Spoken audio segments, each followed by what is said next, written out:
2008. gada 3. augusts. Vīrietis guļ nekustīgi sniegā uz K2. Viņam ir sniega aklums, un viņš gandrīz neredz savas rokas.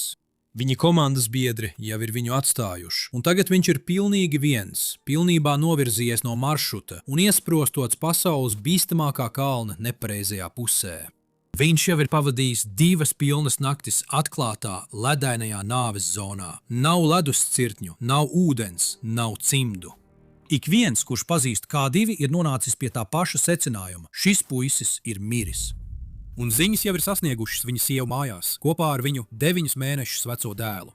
Bet pēc dažām stundām notiks kas tāds, kas pārkāpj visus augstkalnu medicīnas principus, kaut kas gandrīz neticams. Neviens ārsts, neviens alpīnists un neviens zinātnieks nekad nespēs to izskaidrot. Šis ir neticamais Vilko van Rooijena stāsts. Laipni lūdzam Extreme.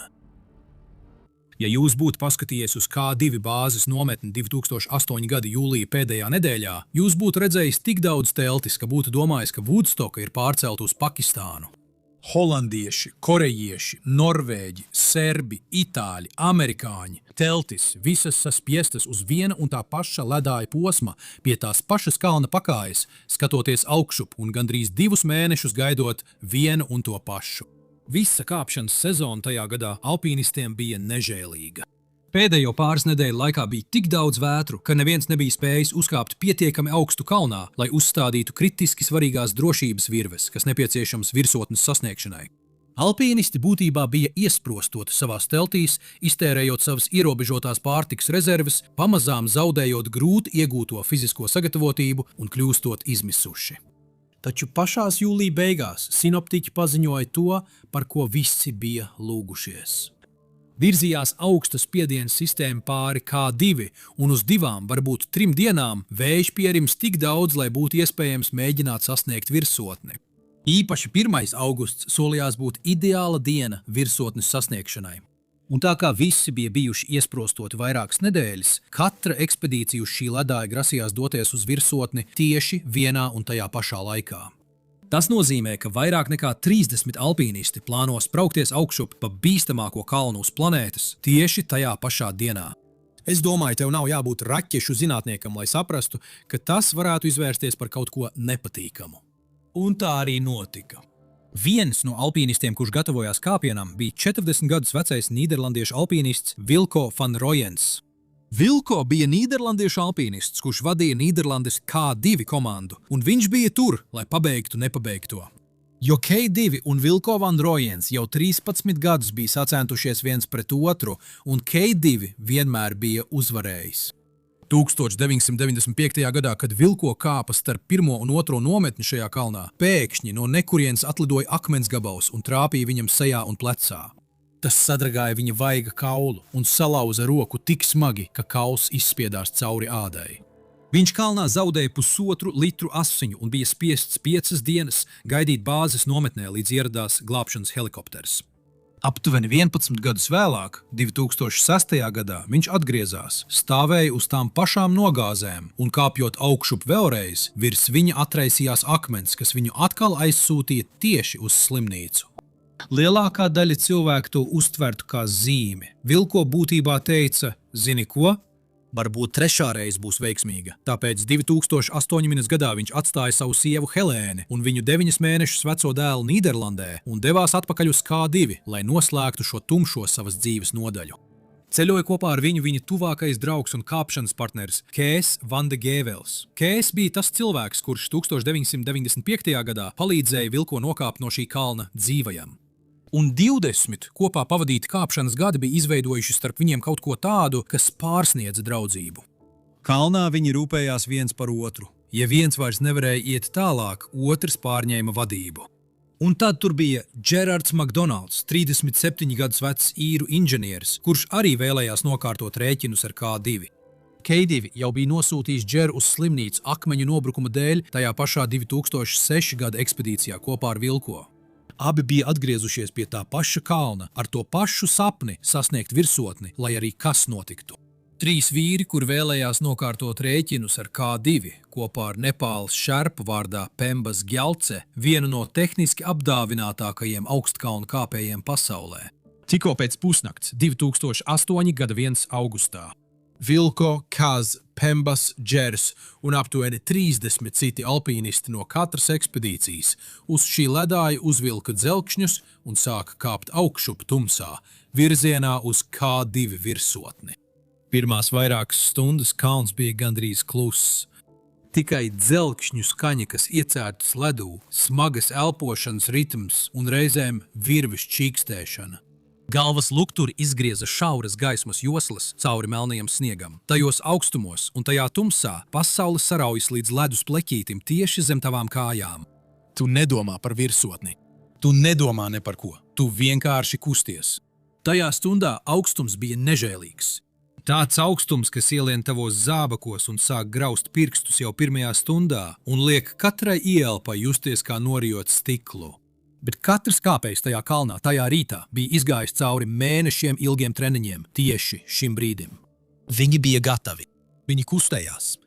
Līdz rītausmai Vilko un pārējie kāpēji jau bija kāpuši vairākas stundas. Kaut kur priekšā, 27,200 pēdu augstumā un pieaugošajā gaismā viņi varēja redzēt citus kāpējus, kuri palēnināja tempu, apstājās noteiktā vietā bez acīm redzama iemesla, kuru viņi vēl nevarēja saprast. Tieši tad viss sāka noiet greizi, kā domino efekts. Redzi, virsotnes sasniegšanas mēģinājums tādā kalnā kā K2 ir ļoti koordinēta operācija, kas pilnībā balstās uz iepriekš nostiprinātām virvēm kāpēja priekšā. Ja virves nav nostiprinātas, tas būtībā nozīmē, ka virsotni nesasniegt. Tieši K2 gadījumā ir ārkārtīgi stāva, 60 grādu stāva grava no cieta zilā ledus, ko sauc par pudeles kaklu.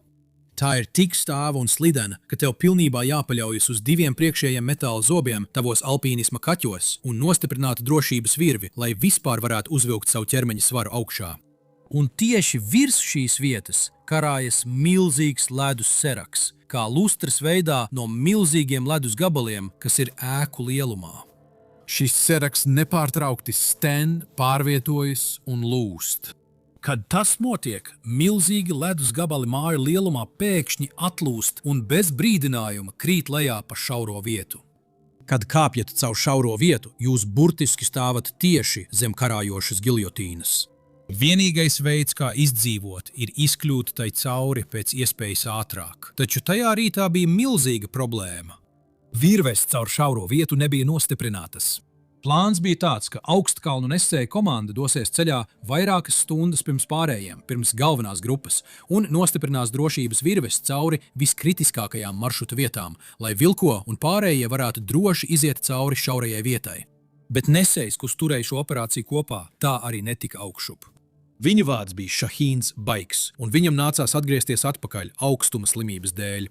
Šahīns bija vispieredzējušākais nesējs visā ekspedīcijā un vienīgais cilvēks no visa atbalsta personāla, kurš iepriekš bija stāvējis uz K2 virsotnes.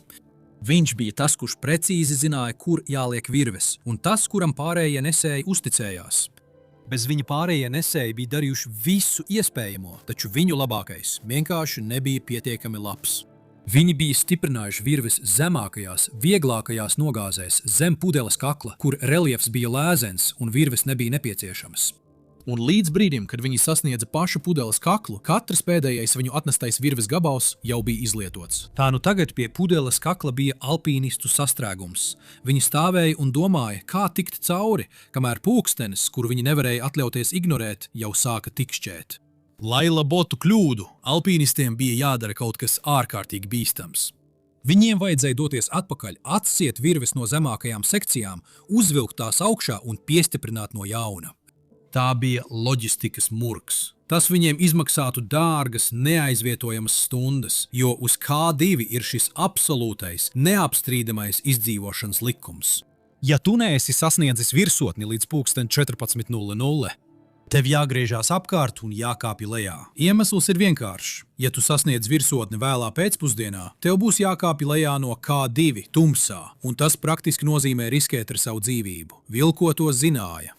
Viņš bija iesprostots tieši pie sašaurinājuma pamatnes, pašā sastrēguma priekšgalā, un viņš bija nikns. Kā Nīderlandes ekspedīcijas vadītājs, viņš mēģināja pārņemt vadību un koordinēt haosu. Viņš kliedza norādījumus un pavēles, bet tas bija veltīgi. Tur bija korejieši, serbi, itāļi un nīderlandiešu alpīnisti. Visi apjukuši par vīrieti, kurš kliedza 27,000 pēdu augstumā. Tas kļuva par vietējo Bābeles torni. Kamēr Vilko bija iesprostots, Koss un Pembas pārņēma vadību. Viņi burtiski kāpa atpakaļ lejā pa nogāzēm, atcēja nederīgās virves, vilka tās atpakaļ augšā līdz sašaurinājumam un sāka sist enkurus 60 grādu ledū. Bija nepieciešams stundas mokoša, sirdi plosoša darba nāves zonā, lai maršrutu padarītu izkāpjamu. Kad virves beidzot bija nostiprināts un kāpēji sāka virzīties cauri sašaurinājumam, jau bija pāri 2 pēcpusdienā. Bet katrs kāpējs uz šī kalna tik un tā turpināja kāpt augšu. Jo ko gan citu tu vari darīt? Ja tu esi gaidījis 2 mēnešus, 60 dienas gaidot šo laika logu, esi lidojis pāri visai pasaulē, nedēļu gājis cauri Karakoram, izdzīvojis vairākas vētras un briesmīgus laikapstākļus. Virsotne ir tieši turpat pirmo reizi pēc vairākām dienām redzama tev virs galvas. Neviens cits nepadodas. Neviens cits negriežas atpakaļ. Tajā brīdī, tajā augstumā ar šo apsēstību asinīs, pulksten 14:00. Noteikums sāk šķist mazāk kā loģika un vairāk kā ieteikums, ko kāds izteicis jūras līmenī, nesaprotot, ko nozīmē nokļūt šeit.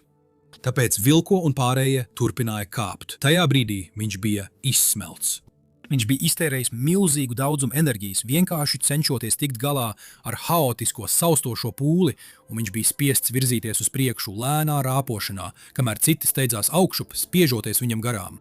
15:00, 16:00, 17:00 līdz 18:00.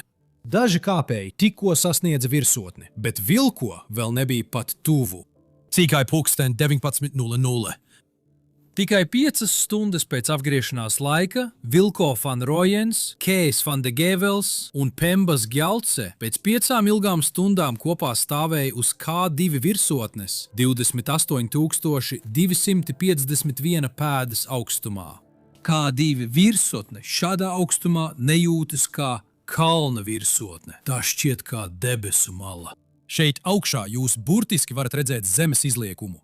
Visa Karakoruma grēda izplašās zem jums. Kalns pēc kalna pazūd tumsā. Ainava, kuru gandrīz neviens uz zemes nav redzējis, no šāda leņķa vai šāda augstuma. Vilko stāvēja tur un sajūta, kā 13 gadu ciešanas vienā mirklī izzūd. Kasa bija tur, Pembas bija tur, bet viņi zināja, ka stāv uz laika bumbas. Saulē ātri rietēja. 28,000 pēdu augstumā tu nesēdies un noteikti negaidi. Palikt tajā virsotnē pat 30 minūtes, kamēr saule riet, ir nāves spriedums. Viņiem bija jāaiziet nekavējoties. Tieši tad, kad viņi gatavojās pagriezt muguru un sākt kāpt lejā, pār koras malu parādījās pēdējā figūra. Tas bija Džers Makdonalds. Viņš bija izspiedis no sava ķermeņa pēdējos spēkus, lai panāktu savu komandu, un ieradās tieši tad, kad sāka izdzist pēdējā 1. augusta gaisma. Apskaujot savus komandas biedrus 28,251 pēdas augstumā, asaras ritēja pār viņa vaigiem. Viņš bija pirmais īris vēsturē, kurš uzkāpa K2 virsotnē. Tas bija neticams sasniegums. Viņi fotografējās, zvanīja mīļotajiem ar saviem satelīta teļruņiem. Džers piezvanīja savai draudzenei Ennijai. Vilko skatījās uz zemes izliekumu un pirmo reizi 13 gadu laikā sajūtās mierā. Tad viņi paskatījās lejup un visi tieši vienā un tajā pašā brīdī aptvēra, cik nopietna ir viņu situācija. Bija sauriets vienā no visnaidīgākajām vidēm uz zemes. Pilnīga tumsa iestāsies mazāk nekā stundas laikā. Nolaišanās bija jāsāk nekavējoties, un tai bija jānotiek nevainojami. Nebija citas iespējas, ja viņi gribēja nokļūt lejā dzīvi. Kāpēji sāka virzīties lejup tumsā. Viņu pieres lukturi grieza šauras gaismas strēles cauri tumsai, cenšoties ātri nokāpt un iziet cauri sašaurinājumam. Taču tumsā pēc cīņas par virsotni ar skābekļa trūkumu nomocītām smadzenēm un ķermeņiem, kas jau 17 stundas darbojās uz pilnām jaudām, tas bija gandrīz neiespējams uzdevums. Viņi kustējās kā noguruši gliemeži, sapulcējoties kopā, pazūdot viens otram tumsā. Šī nolaišanās vairs nevarēja kļūt sliktāks. Tad, 20:30 šaurumā, kalns eksplodēja. Iedomājieties, ka turaties pie 60 grādu stāvas, slidenes ledus sienas, pilnīgā, necaurredzamā tumsā. Jūsu galvas lukturītis knapi izgaismo 3 pēdas tukšumā. Jūs jau esat nosalis, ciešat no skābekļa trūkuma un klūpat no izsīkuma. Tad pēkšņi jūs sajūtat dziļu, spēcīgu drebēšanu, kas vibrē tieši caur jūsu alpīnisma dzelkšņu tērauda zobiem. Pirms vēl paspējat pacelt galvu, jūs sasniedz skaņa. Tā neizklausās pēc lūstoša ledus. Tā izklausās kā vilciens, kas krīt no debesīm. Izrādījās, ka milzīgais pārkāries ledājs tieši virs šauruma beidzot bija saplaisājis, un no tā atdalījās sena ledus gabals dzīvokļu mājas lielumā. Tas nokrita tieši šaurajā šauruma ejā, tieši nogurušo kāpēju ceļā. Viņi pat nespēja to ieraudzīt tumsā. Viņi vienkārši sajuta ledaina augstā gaisa brāzmu un ledus bluķu triecienu, kas bija automašīnas lielumā un krita lejā. Tā bija tīra, biedējoša haoss tumsā. Tad klusums. Kad dardoņa beidzot norima, Vilko un pārējie izdzīvojušie satraukti sāka viens otru pārbaudīt. Viņi sauca vārdus tumsā, bet atbildes, kas atskanēja, nebija pietiekamas. Pirmais apstiprinātais Seraka upuris bija norvēģu alpīnists vārdā Rolfs B. Viņš patiesībā bija griezies atpakaļ tikai 300 pēdas zem augšas un gaidīja uz nogāzes, kad viņa sieva Cecilija kāps lejā, kad viņa skāra ledus. Vienu brīdi viņš bija tur, nākamajā viņa vairs nebija. Taču Seraks nebija nogalinājis tikai Rolfu B. Tas bija izdarījis kaut ko ar alpīnistiem šaurajā vietā, ka, kad viņu pieres lukturu stars to izgaismoja, viņu asinis sastinga no bailēm. Nostiprinātās virves, kuras Koss un Pemps bija stundām ilgi stiprinājuši no rīta, bija pazudušas. Krītošais ledus bija darbojies kā milzīgs ass nazis un pilnībā pārgriezis virves, aizslaukot vienīgo drošo ceļu lejup no kalna. Pēkšņi Vilko van Rūjens un vairāk nekā ducis izsmeltu alpīnistu bija faktiski iesprostoti 27,000 pēdu augstumā uz bīstamākā ledus posma pasaulē, pilnīgi bez iespējas nokāpt lejā. Izcēlās panika. Es zinu, jūs droši vien domājat, protams, viņi sāka panikot, kas gan cits varētu notikt. Bet panika 8200 metru augstumā rada pavisam citas sekas nekā satraukums jūras līmenī. Daži alpīnisti, izmisīgi cenšoties izkļūt no nāves zonas, nolēma tajā naktī mēģināt kāpt lejā pa 60 grādu stāvo zilo ledu sašaurinājumā, pilnīgi bez drošības virvēm.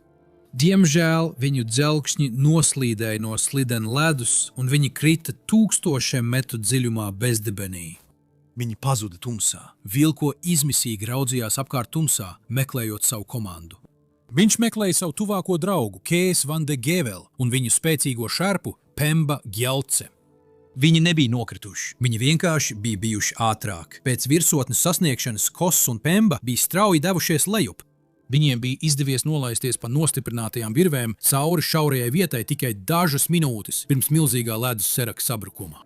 Viņš to nezināja, bet viņi pašlaik pārvietojās pa zemākajiem nogāzēm uz drošo 4. nometnes pusi, pilnīgi neapzinoties, ka kalns aiz viņiem tikko bija uzsprādzis. Tas nozīmē, ka Vilko tagad bija atdalīts no saviem spēcīgākajiem komandas biedriem.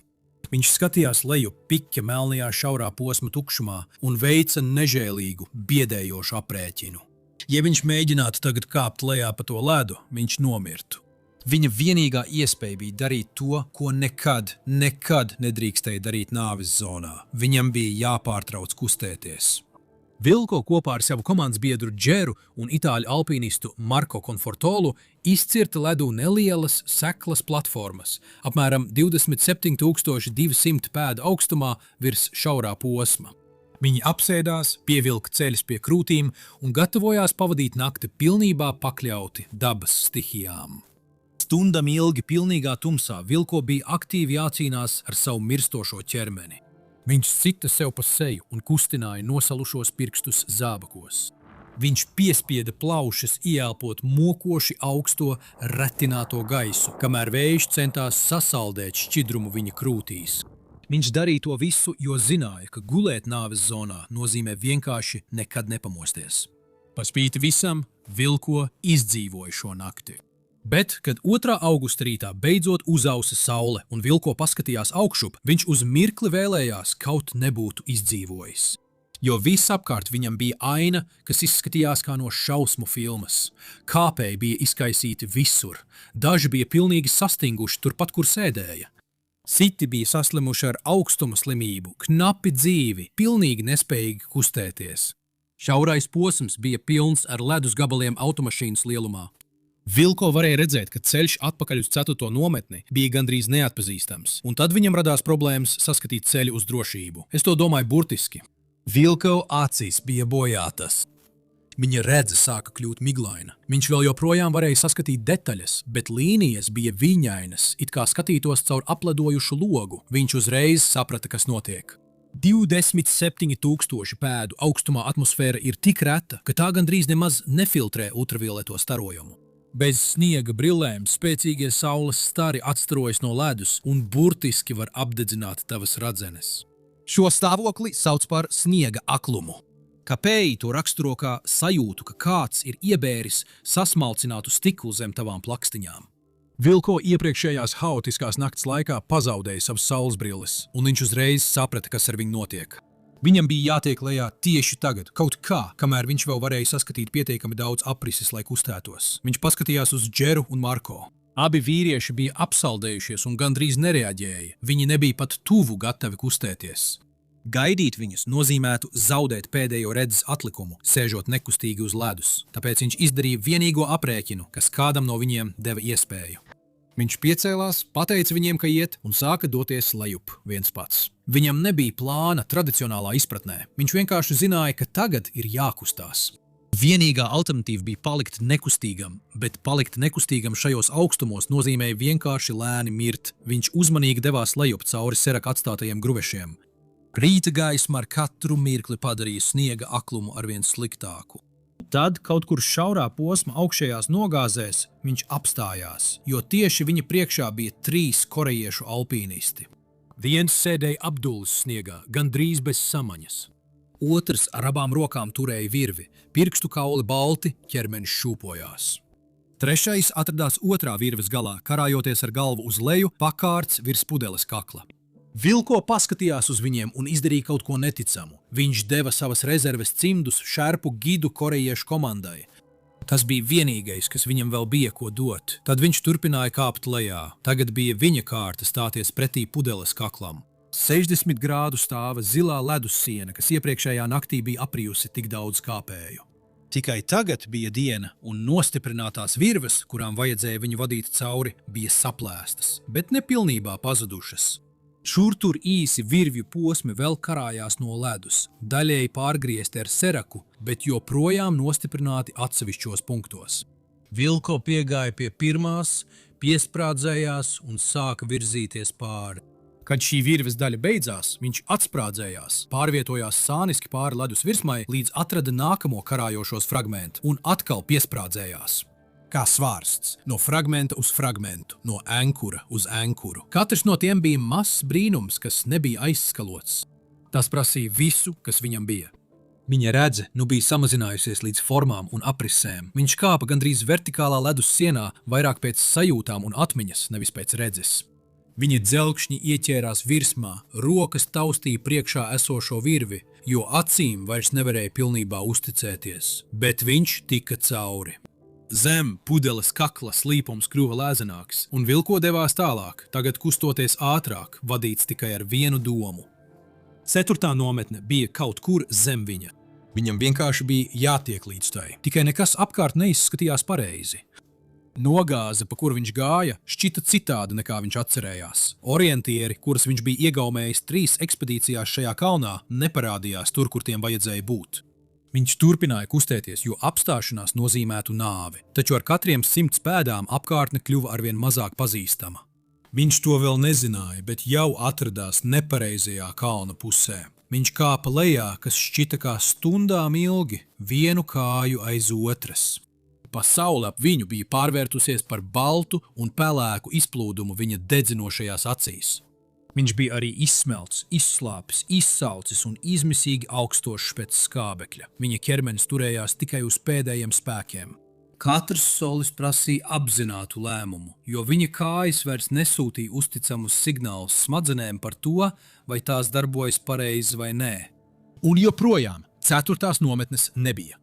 Kādā brīdī Vilko apstājās un paskatījās apkārt. Viņš tiešām paskatījās visos virzienos, šķielējot caur sniega aklumu uz apkārtējām formām. Nekas nesakrita. Koras līnija virs viņa bija citāda, tāpat arī nogāze zem viņa. Visa kalnu ģeometrija šķita nepareiza, tādā veidā, ko viņš uzreiz nevarēja izskaidrot. Tad viņu pārņēma atklāsme. Viņš bija pilnīgi apmaldījies. Savā sniega aklumā un hipoksijas miglā viņš bija novirzījies sāniski pāri kalnam. Tātad tā vietā, lai dotos lejup pa maršrutu uz 4. nometni, kur viņu gaidīja komanda, viņš bija šķērsojis uz pilnīgi nepareizo K2 pusi, pa maršrutu, kuru viņa komanda šajā ekspedīcijā nekad nebija izmantojusi. Viņš būtībā atradās pēdējā vietā, kur glābšanas komanda iedomātos meklēt. Tagad lūk kā ir. Katru mēnesi es izveidoju vienu video tieši Patreon atbalstītājiem.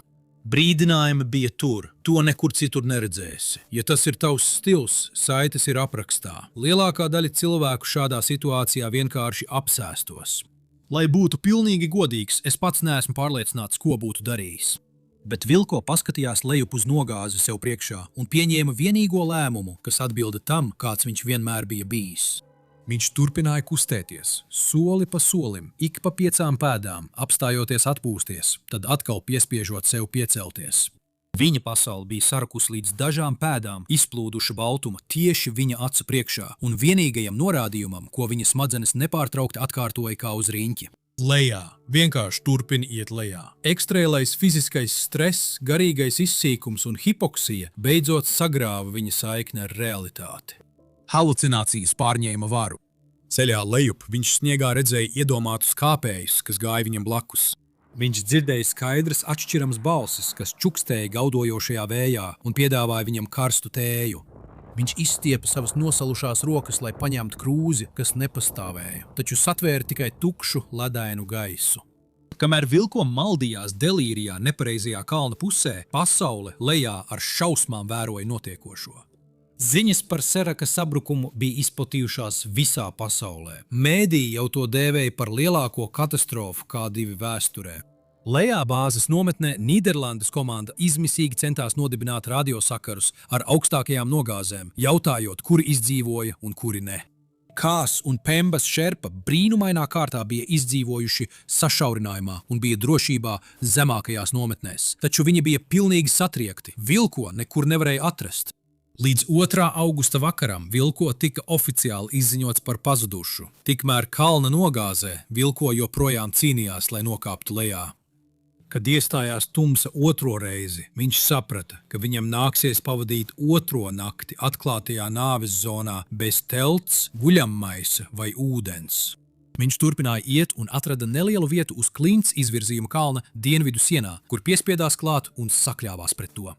Viņa ķermenis sāka pilnībā atslēgties. Smaga apsaldējuma dēļ viņa pirksti tika ātri iznīcināti.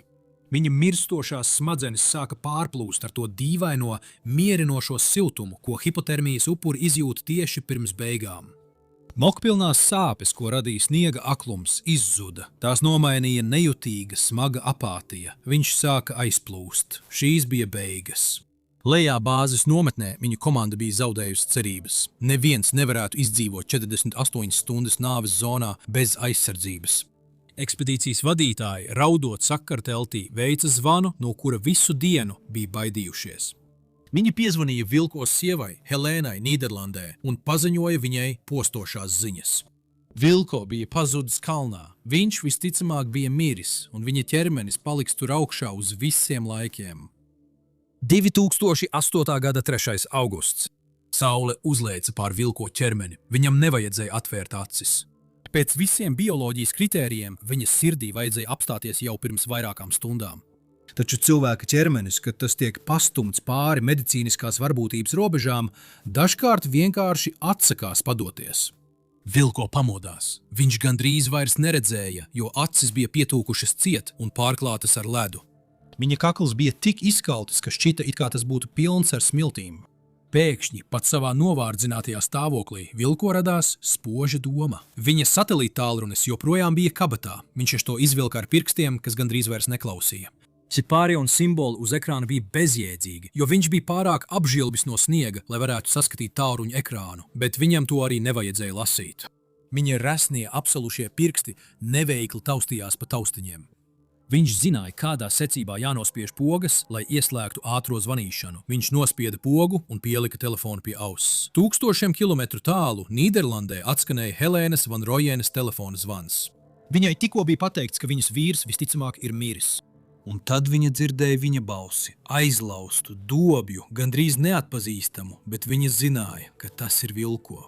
Cauri traucējumu šņākoņai un gaudojošo karakoruma vēju viņš viņai pateica, ka ir dzīvs un nezin, kur atrodas. Tad zvans pārtrūka, bet ar to pietika. Helēna nekavējoties sazinājās ar nīderlandiešu komandu bāzes nometnē. Cerību vilnis, kas pāršalts šo nometni, bija elektrizējošs.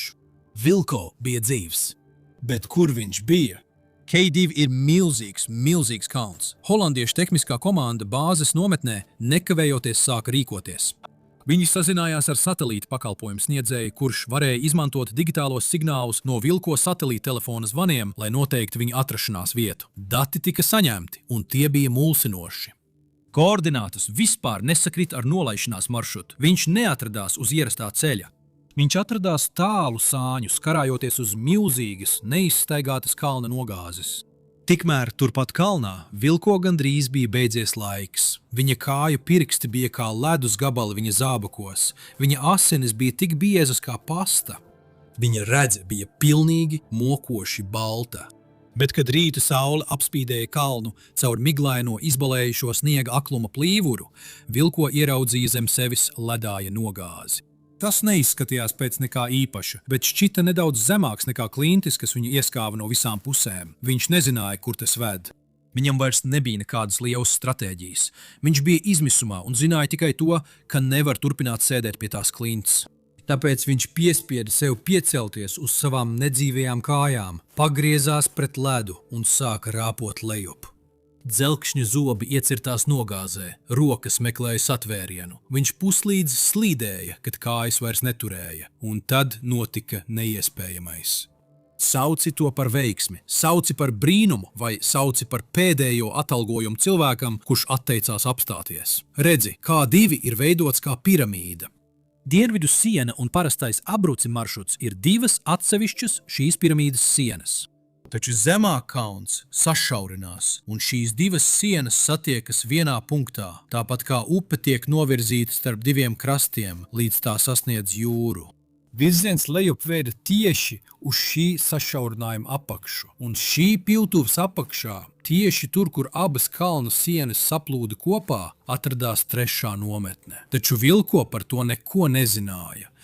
Viņš vienkārši turpināja lēnām kustēties. 5 soļi atpūta, vēl 5 soļi atpūta. Tad no nekurienes viņš ieraudzīja teltis.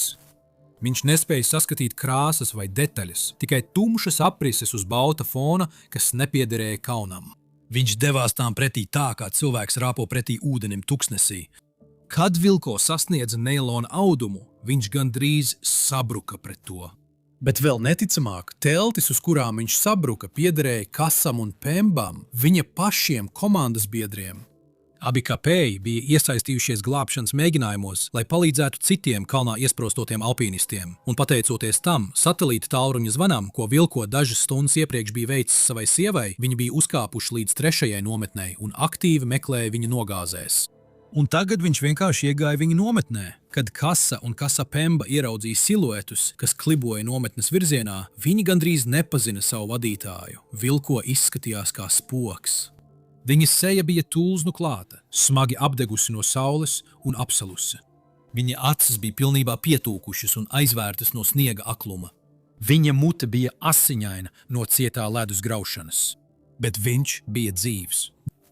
Viņi nekavējoties satvēra viņu, ievilka teltī, iekūra krāsni un sāka dot viņam karstu tēju un dzīvību glābjošas zāles.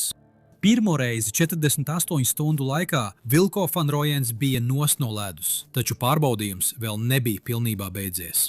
Kaz un Pems joprojām bija spiesti nogādāt aklu, smagi apsaudētu vīrieti lejā pa atlikušiem 1000 pēdu sarežģīta reljefa. Tas prasīja vairākas dienas mokošu, rūpīgu pūliņu, kad Pemps un Kas fiziski vadīja vilko katru soli lejup pa virvēm. Kad viņi beidzot sasniedza priekšējo bāzes nometni, vilko kājas bija pilnībā atteikušas. Viņš vairs nespēja spērt nevienu soli. Viņi nācās evakuēt ar Pakistānas militāro helikopteru. Mežonīgais kalns prasīja smagu cenu par viņa izdzīvošanu. Vilko zaudēja visus kāju pirkstus smagas apsaldēšanās dēļ, un ekspedīcijas uzvara uz visiem laikiem tika aizēnota ar milzīgu traģēdiju. 11 alpīnisti zaudēja dzīvību šajā 48 stundu murgā. Tas bija nāvējošākais atsevišķais incidents K2 vēsturē. Starp bojāgājušajiem bija vilko komandas biedrs un draugs Gerards McDonalds, kurš nomira kā varonis, atsakoties doties lejup un paliekot šaurajā posmā, lai mēģinātu atbrīvot sapinušos korejiešu alpīnistus.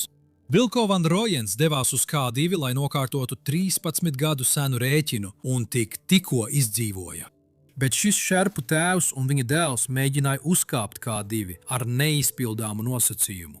Ceļā augšup viņi ieraudzīja 80 pēdu plaisu, no kuras visi pārējie kāpēji bija atkāpušies, jo tās šķērsošana nozīmēja nāvi. Viņi tomēr pārlēca pāri plaisai.